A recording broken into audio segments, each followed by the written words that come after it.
So are you all ready for this? Let me hear you. Now, you can find him at the Queer Comedy Festival in New York City and also the Hell Yes Fest in New Orleans in November. Please welcome to the stage my very good friend, Mr. Ron Popp.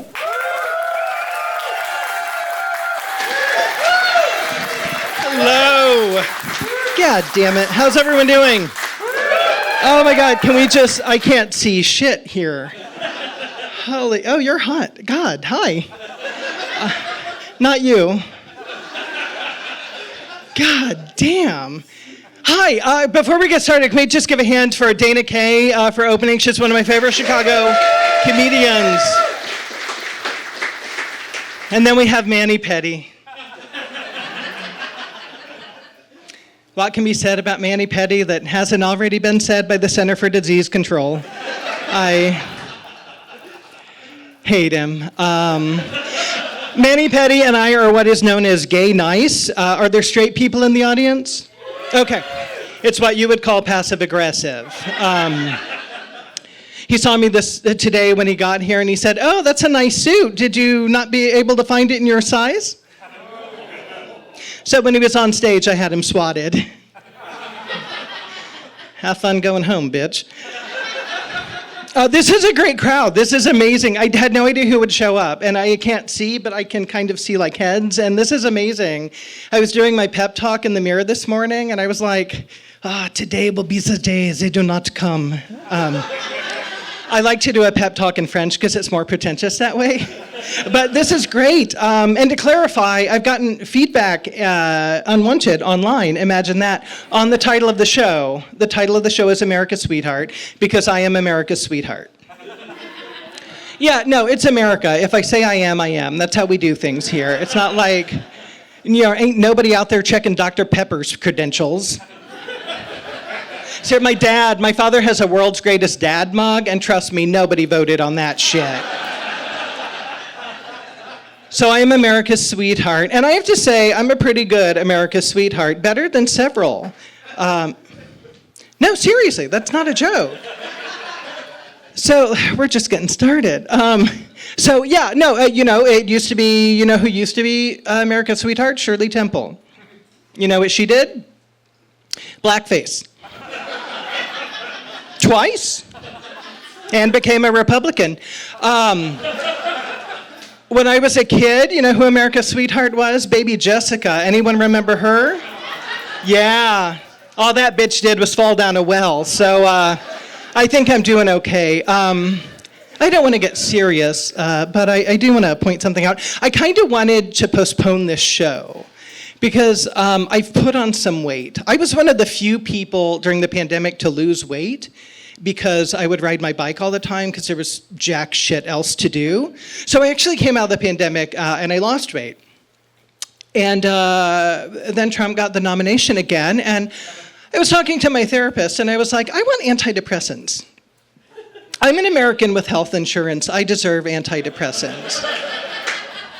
And I don't even give a shit I don't care what he prescribes me. Effexor, Lexapro, Hamilton Wicked, Starlight Express. I don't give a shit. I want drugs. I have insurance. So he prescribed me this medication, and all of a sudden I started ballooning up. And so I have this session with him, and I'm like, hey, I'm gaining a lot of weight. Is this a side effect of the drug? And he said, and I quote, "No, the drug will not make you gain weight, but it will increase your appetite."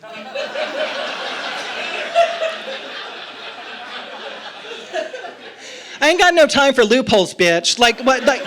That's the same thing, right? That's like saying, oh no, Taco Bell's not gonna make you poop, but it will turn your insides to water. So I have lost some of the weight. I'm very excited. We put too much focus on weight, but I have lost some of it. And I'm doing it the old-fashioned way. I know I'm not trendy and hip like all you youngins. I'm not doing Ozempic like a Kardashian. I can't be a Kardashian. I have a job and talent. I'm not getting plastic surgery. I'm doing it the old-fashioned way. Tapeworm.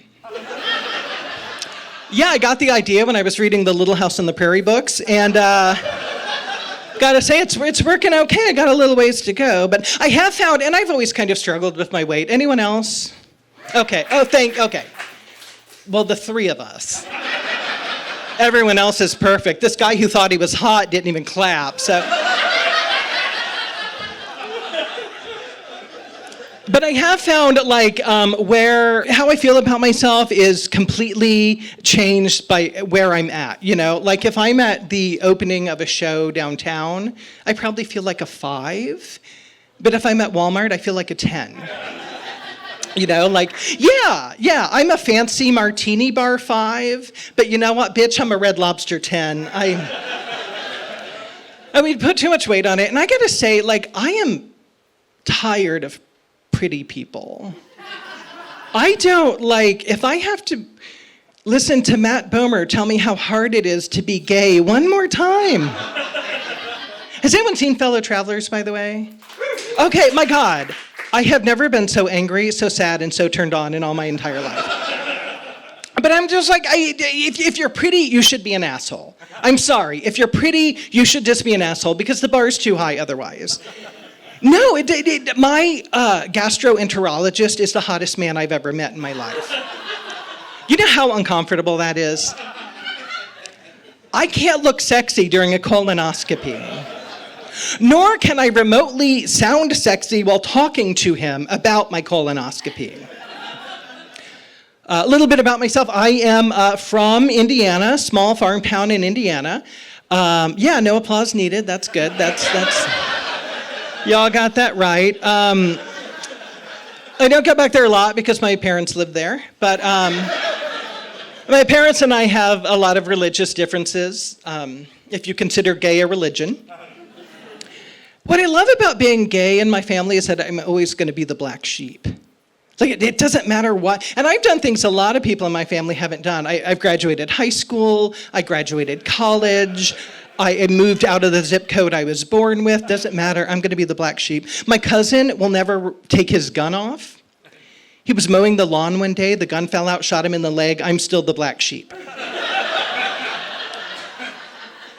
My sister-in-law had a beach wedding, 108 degrees, had to wear a floor-length wedding gown to hide the ankle monitor, and I am still the black sheep. My last family reunion was the January 6th insurrection, and I am still the black sheep of that family.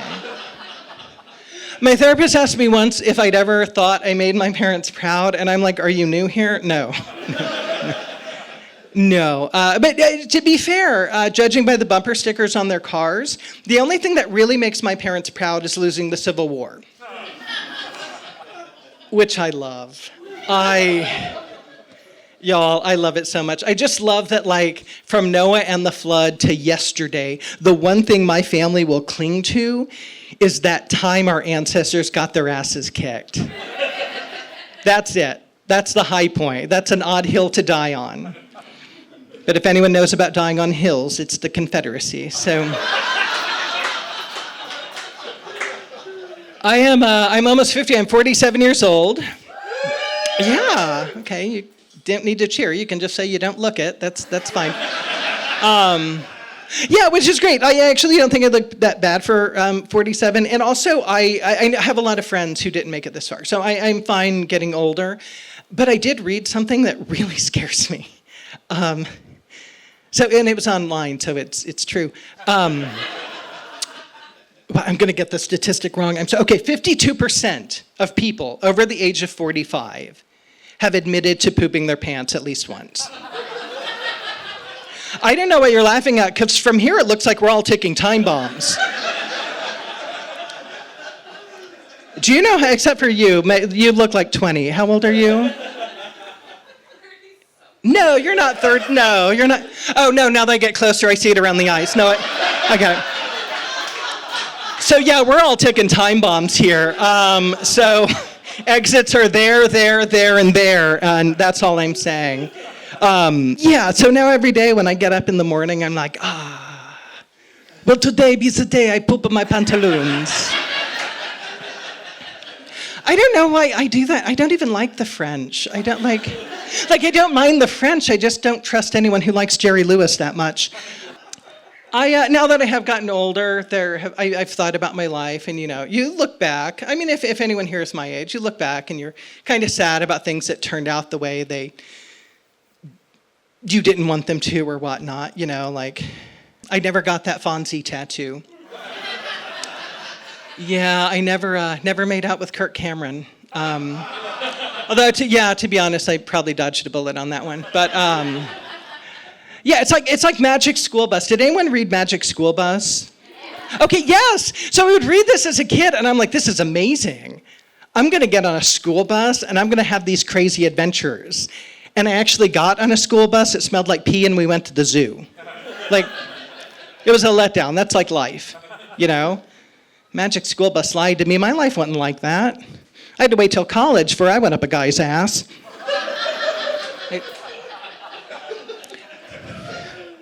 It's a main plot point in one of the cartoons. Now that I am an old white guy, I have, there are two paths available to old white men in America. You either become a grill master. Anyone here a grill master? Okay. Or you become obsessed with World War II. Do I have any World War II historians? It's a thing. There are the only two options available. This country is very hard for white men. Which is fine, because I love history, so it's fine. But now for every Christmas, every birthday, every holiday, I always get a World War II gift. And I don't know if you guys are aware, but it was not a happy war. So, yeah, for Christmas last year, my husband got me the 4K Blu-ray of Schindler's List. If there's a movie you don't need to see in 4K, it is Schindler's List. So I'm like, brilliant film, but I'm like, why did you get this for me? This is, it's not very romantic. He said he got it for me because it came with the digital copy.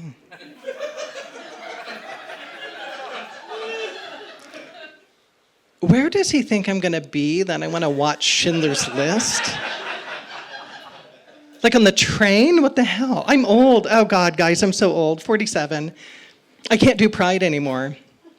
I can't do Pride. And I have pride, don't get me wrong. I'm not ashamed of who I am. That's my mother's job. But oh my God. I can't do Pride anymore. I'm 47 years old. I'm not gay as in happy. I'm queer as in fuck you. I just can't do it. And the parade is 20 hours long. I don't know if you've been recently. What the hell? This is not what Harvey Milk had in mind.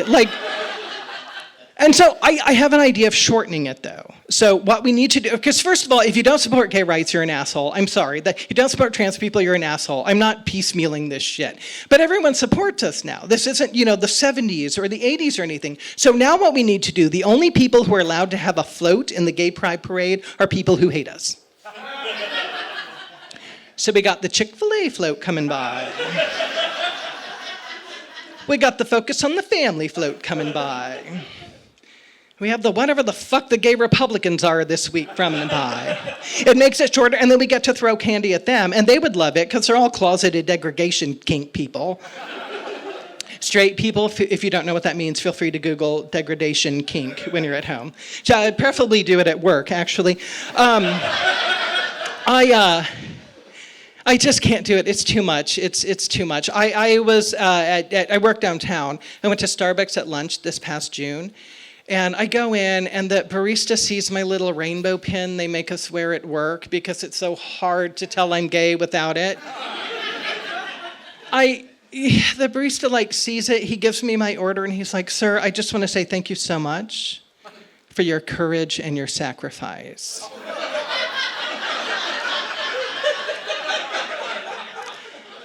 I suck dick. I didn't storm the beaches of Normandy. Can we please pull it the fuck back? My God. It's 30 days of everything being marketed right at me and everyone telling me to slay, and I just can't do it anymore. And I'm not making fun because pride is very important, because I gotta tell you something, the baby gays are not okay.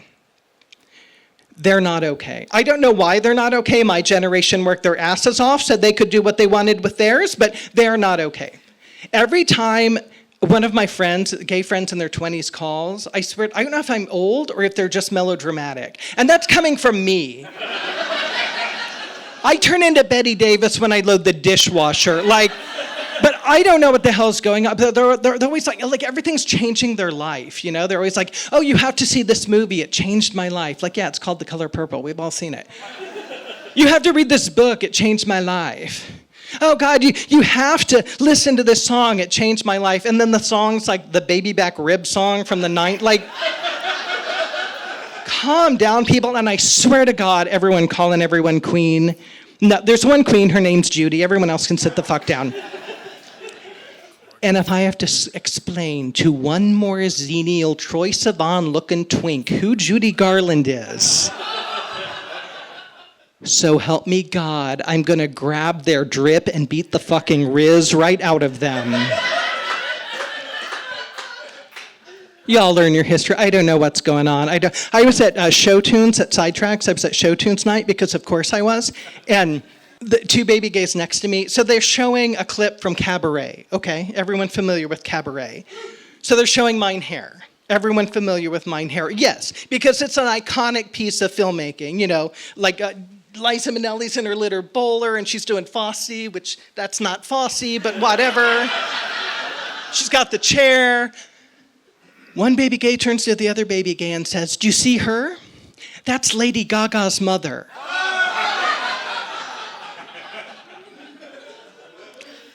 I have never been in a bar fight in my life. But I was so close that night. I was so close. And I'm sorry. I love gay bar fights. It's like the end of The Lion King when Simba and Scar just like bitch slapping the shit out of each other. My God, 47 years old. I still get asked if I'm having kids because that's how biology works. I fucking hate kids. I hate kids. My God, they're just waste of baby oil. Abortion should be a viable option till the child leaves for college. There, I said it. I don't know what you're laughing at. Have you ever sat through a high school play? I swear to God, I don't. And then all my friends have kids because they're straight and weird. But they all have kids, and they're all like, you don't hate kids. You'll love kids if you're around kids. I'm like, no, I fucking hate kids. You know how I know? I have a cat. My cat is 18 years old, going on 19. I grew up in a small town in Indiana. I know what's coming. And I'm devastated that this 18-year-old best friend will not be there forever. An 18-year-old human comes up to me, and I'm like, you need to step away. This is not happening. If I'm watching a movie and something happens to like a puppy or a kitten, I'm devastated. Something happens to a kid, I'm like, well, he's young. It's not like the parents had a chance to get to know him that well. Cannot stand kids. Everything about kids is creepy as hell. First of all, stop doing the ultrasound, okay? Stop it. It's creepy. They're going to change their gender in a few years anyway. Just stop. Oh my God, it looks like someone took a picture of an alien through the Matrix. It's creepy as hell. My coworker, she sits right next to me. She got knocked up after a weekend in Vegas, and she made her wallpaper her ultrasound. Yeah, that's weird, right? I got to stare at the inside of this woman's uterus all day. So I don't mean to brag, but I'm petty. So I made my wallpaper pictures for my last colonoscopy. So every day she's like, oh, well, see this spot here? That's her little nose. I'm like, oh, that's great. See this spot here? My doctor said that means neither of us prepped well enough. I can't stand kids. My friends have kids, and I have to be nice to them because I'm going to need a kidney in a few years. I was 30-something once. He called, he's like, can you babysit my daughter? She's 8 years old, and like the mom was at work, and he had an audition, so I'm like, fine, bring her over. This is the most boring 8-year-old I've ever met in my life.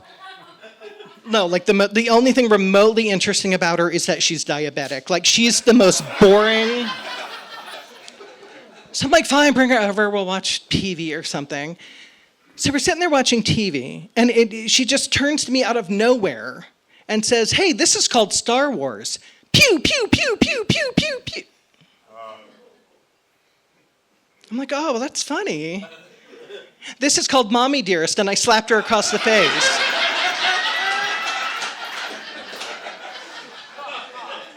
I'm like, what the hell is that? So I'm like, okay, you're not watching this movie. You know what? Let's put on cartoons. Because I'm young and hip, I have all the Charlie Brown and Snoopy cartoons.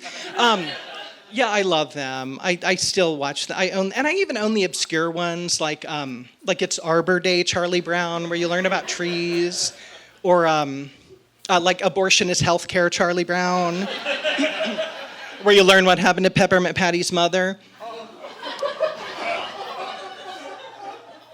Okay, you went with me on it. That was okay. So I pop in Great Pumpkin, and she hates it.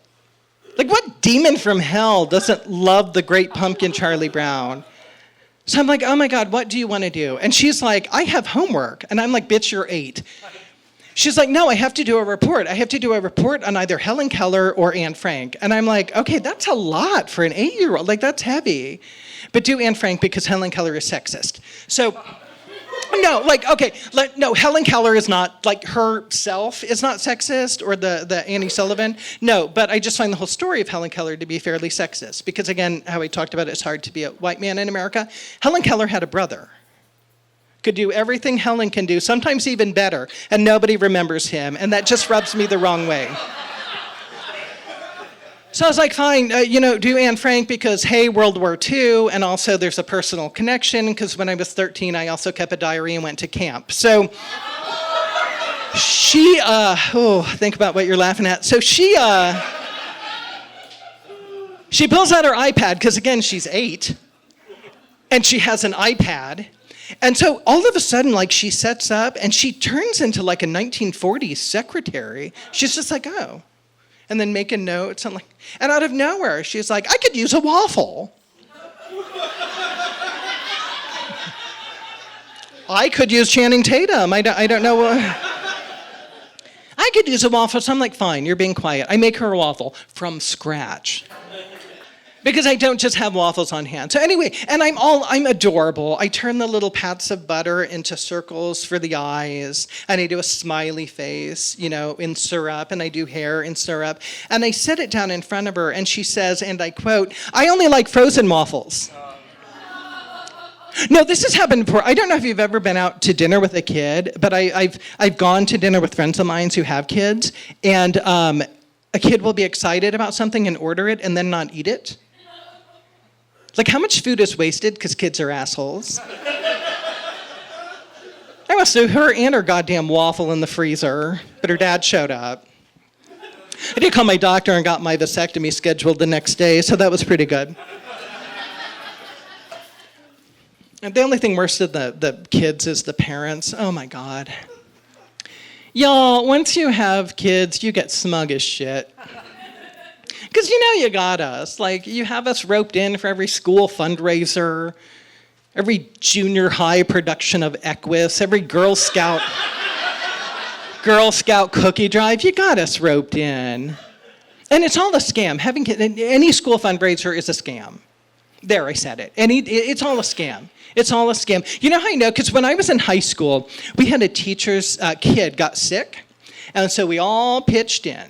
Because he wanted to go to Disney World, so kind of a Make-A-Wish thing. We sent him to Disney World.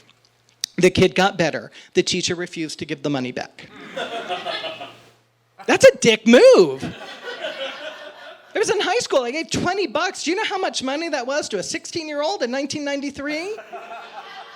It's all a damn scam. And there's all this shit now talking about drag queens being around kids, and gay people shouldn't be around kids. And are there any high school guidance counselors here?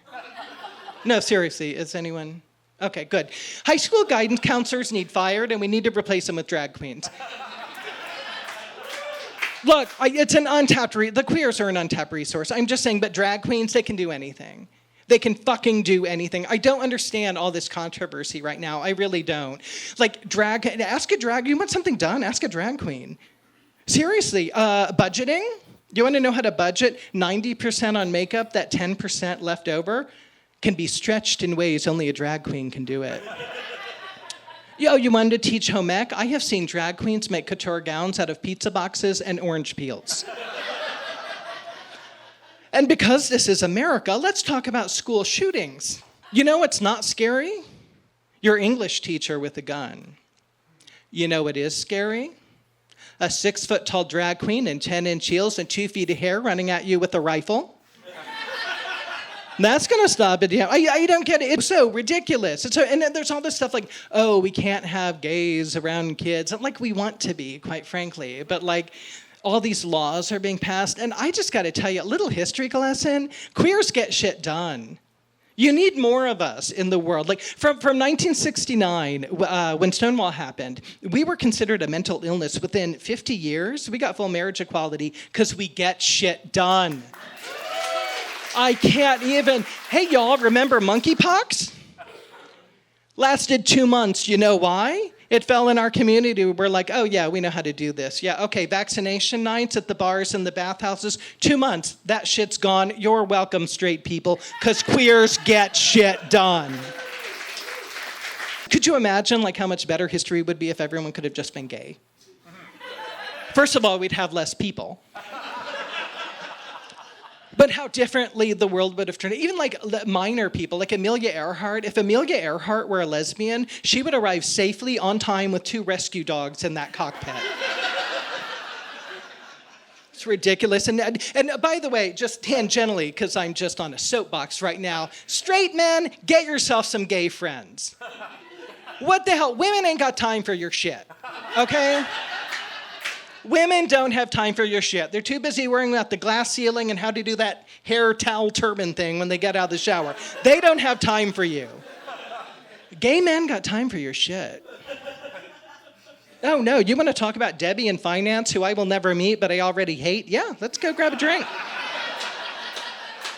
I'm here for the tea. Oh, your girlfriend don't want to go to a Cubs game? Oh, God. Oh, God, you want me to watch Patrick Wisdom in tight pants run around and then rip his shirt down when he hits a home run? Oh, I guess. I mean, God, and we're not going to try to make you gay. I promise. If there was anyone that we wanted to make gay, it's probably not our friends. All this shit, oh, you can't have a gay person in a movie. It's going to turn a kid gay. You can't have a kid see anything. You know what made me gay? The Brady Bunch. I see we're fans. Okay, so I loved Greg Brady. It was very deep. It was the 80s in Indiana, and we had 3 channels, so give me some grace. But I wanted him to invite me up to his little attic apartment, put on his little Johnny Bravo costume, play some tunes, give me a Fanta. Yeah.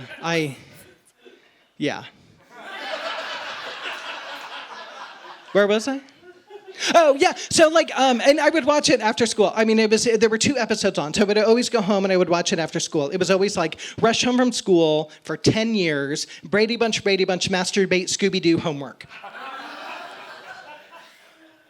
Now that I say that out loud, the schedule has not changed all that much, actually. In college, when I like finally came out, the first celebrity crush I had was Billy Loomis from Scream. Okay, so spoiler alert, he was a serial killer, but my love can change him.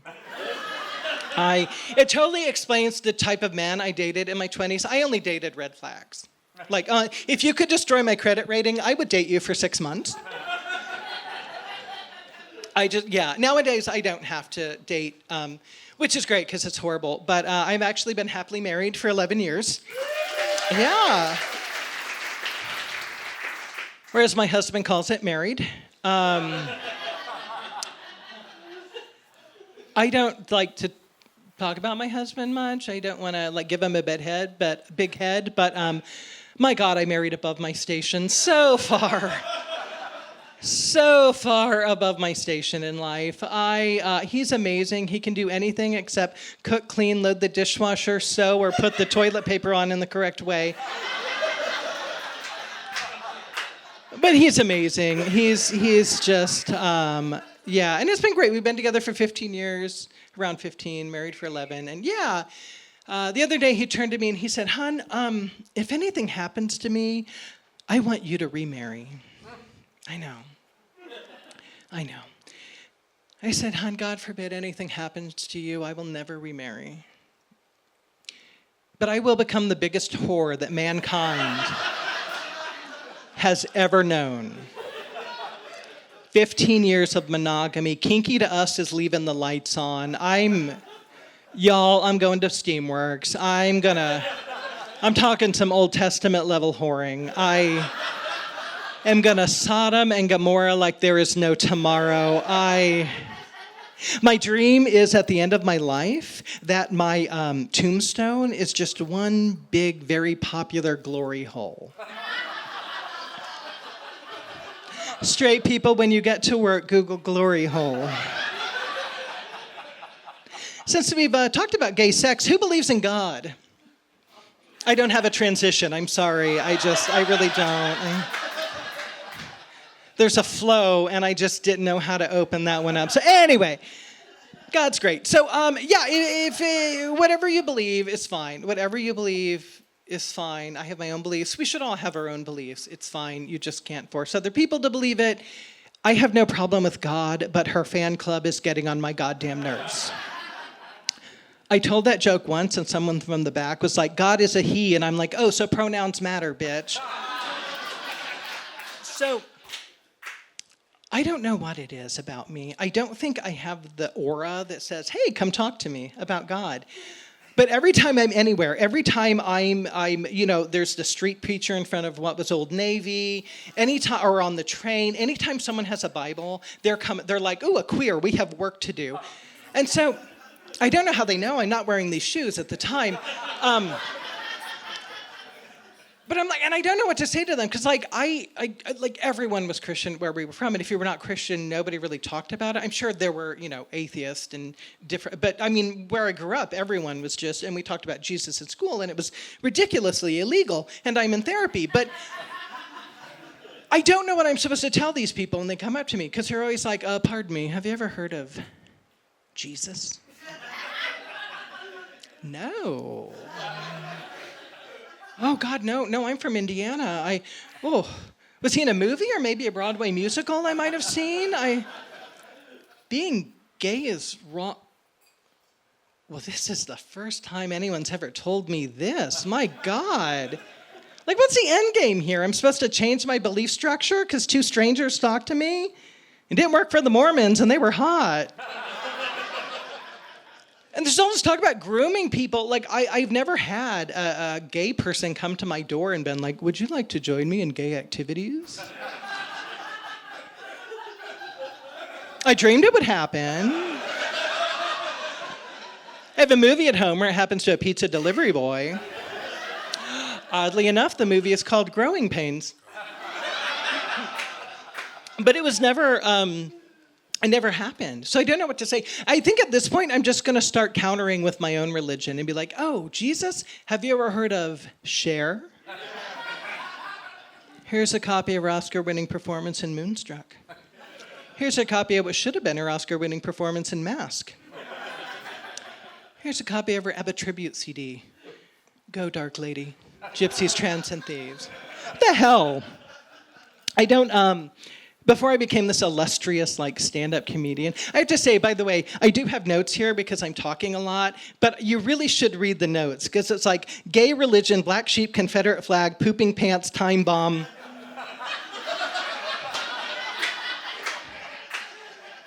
I'm sure Kathy Griffin's are very similar, but prior to being the illustrious stand-up comic before you, I was actually an actor in the theater for about 20 to 30 years. Yeah, it's fine.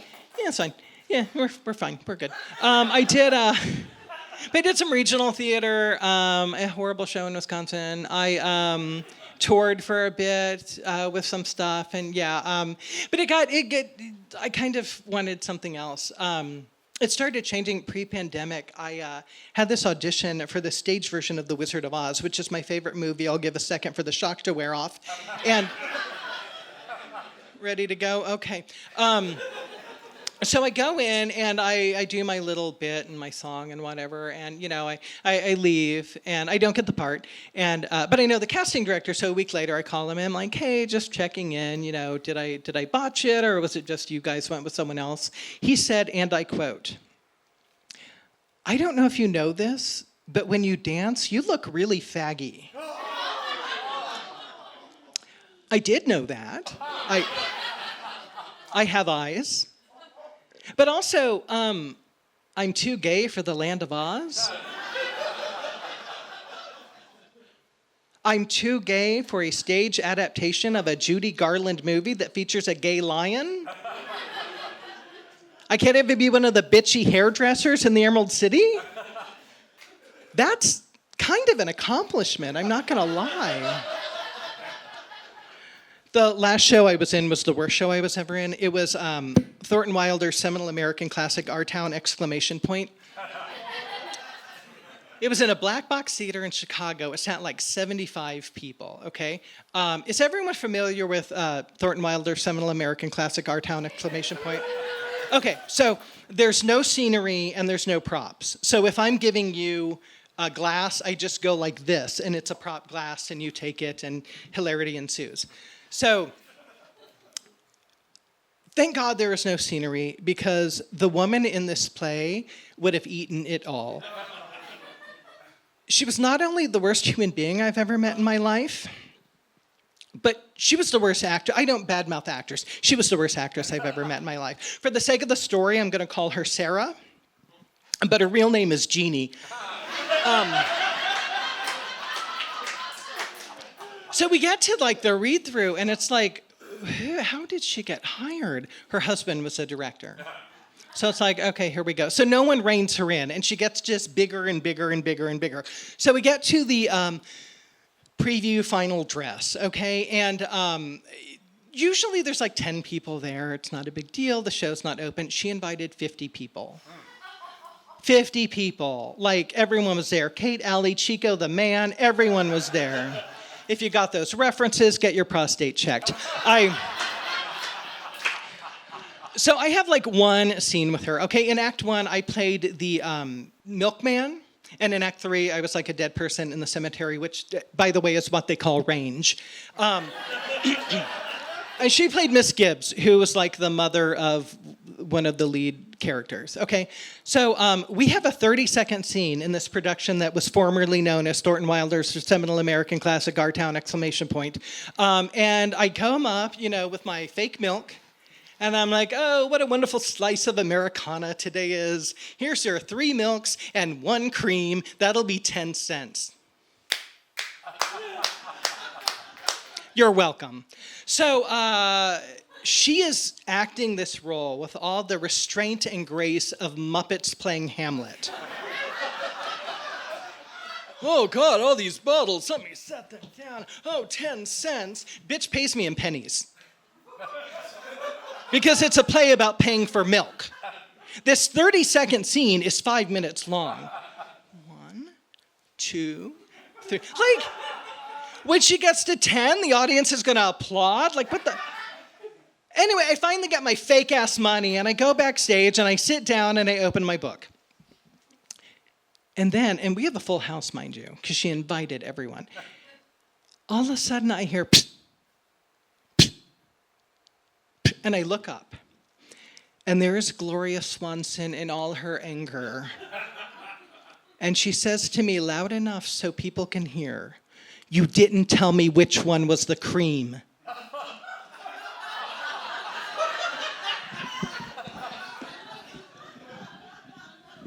Hand to God, true story. So I was done because I thought, oh God, people can't be that stupid and stand up. They can, but it's few and far between. I've been I just kind of realized this the other day at my job for 20 years now. I know, I don't know, like, this is America and we don't do nuance, so I can't tell if I love it or if I just hate change. Like, I don't really know, but it's fine. Things have gotten a bit different lately because now we have to do these diversity, equity, all this. Does everyone have to do this at their job? Training? Yeah, so I get it for people who aren't as woke as I am. No, I mean that seriously. I'm very respectful of people at work. Ask the chick who got knocked up who sits next to me with their ultrasound. But for example, I used to go into work every day and I would say, "Good morning, ladies." But I don't do that anymore because we have hired non-binary people and I want to be respectful. So now I use the gender-neutral "what up, bitches?" You're welcome. I see you. Because it works. It works for female, non-binary men. If you don't think men can be bitches, you're not watching the news. But the real reason I didn't want to do sensitivity training is I didn't want to find out how stupid and racist my coworkers were. But we had to do it every year, and it's a week long, and it's like a couple hours a day, and then on Friday it's all day. So it's just hellish. And last year, we solved racism. You're welcome. It just took a bunch of white people in a theater downtown to solve it, but we did it. So we got there, and on the first day, they're like, hey, tomorrow, bring in a dish. Bring in food. We're going to have a potluck. So bring in something that shows your ethnic heritage and your family history. I don't know if y'all can tell. I don't have heritage. I am Cherokee and white trash. I don't have, the closest thing I would know for ethnic food is potato salad. I don't have, and my mother never cooked. She couldn't make steam. So any recipe she would have tried would have been something like ripped from the TV guide in 1986 when she was waiting for the doctor. So I didn't know what to do. I figured something out. Anyway, so I go in the second day of diversity training where we solve racism, and my coworkers are telling these gut-wrenching stories. They actually thought about this. And so, someone's talking about this matzo ball soup that was smuggled from a shtetl in Russia and brought to the New World.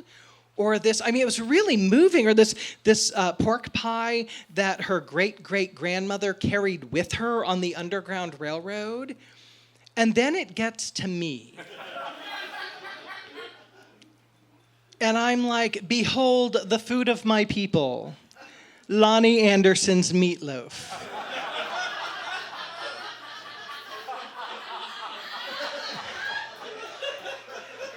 Please enjoy it with a lukewarm PBR.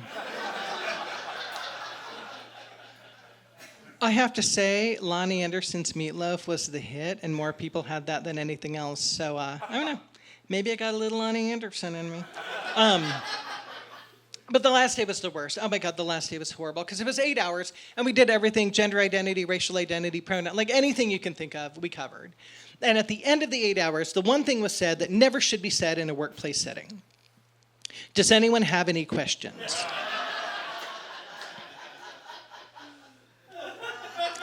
Coworker raises his hand. Yeah, I don't understand. By the way, he's from upstate New York. When I tell this story, I make him Southern, and I don't know why, but whatever. But he's like, yeah, I don't understand why I can't say that's so gay. So I'm like, Joe, I can take this. We'll be out of here in 5. This will be really quick. Okay, you got it. 45 more minutes. You can't say it because it means that's so dumb, that's so stupid, and it's derogatory. Not good enough.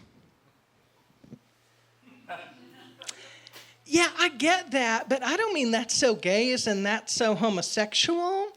I mean that's so gay as in that's so retarded. We were so close. That man makes twice as much as I do in a year. Which is I more often than not, if you come to my place of employment, you'll find me in the bathroom, on my phone, watching my digital copy of Schindler's List.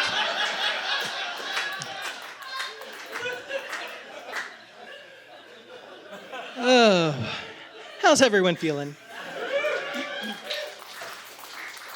I just say, I feel better now than in 2020. I know we might have the same result, but I have to say things are less tense, I feel, than in 2020. And there's reason to have hope, because the Wicked movie looks pretty good.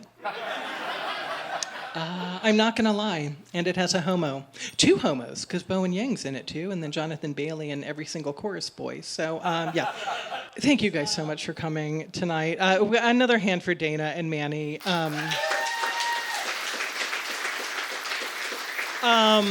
I've wanted to do this for so long, and I mean, give or take a pandemic or 2.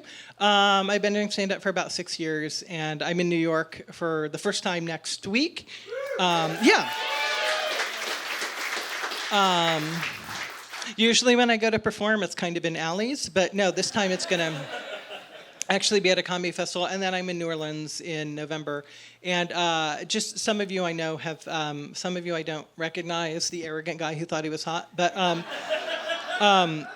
some of you I do, and you've come to all these. So thank you guys so much. Thanks for coming, and have a good night.